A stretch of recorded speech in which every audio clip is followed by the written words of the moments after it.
दास्ताने हिंद में भारत के इतिहास को पूरी चर्चा की है, पूरे विस्तार पूर्वक चर्चा की है।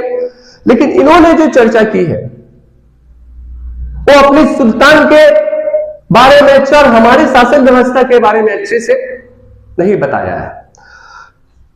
बहुत दुख की बात है कि भारत का इतिहास लिखने वाला विदेश का व्यक्ति, हम प्राचीन एंसेंट इंडिया में भी देखते हैं कि सबसे ज्यादा मान्यता मैक्स मुलर को मिलती है। वो मैक्स मुलर जो भारत पे भी आया ही नहीं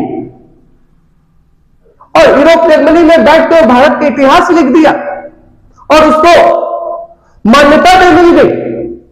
ये कितनी दुर्भाग्यपूर्ण घटना है कि भारत के इतिहास को दबा के, भारत के इतिहास की सच्चाई को दबा के विदेशी हमारा इतिहास लिख रहे हैं और हमारे इतिहास को मान्यता भी दे रहे हैं। और इसी का नतीजा भी है क्योंकि भारत कभी एक रहा ही नहीं।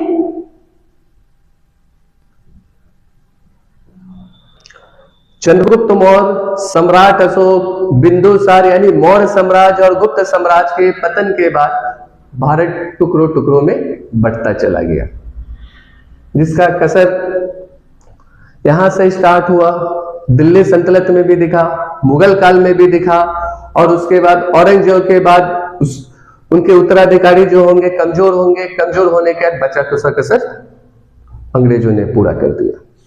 तो मुस्लिम आक्रमण की जो तीसरी विचारधारा जो है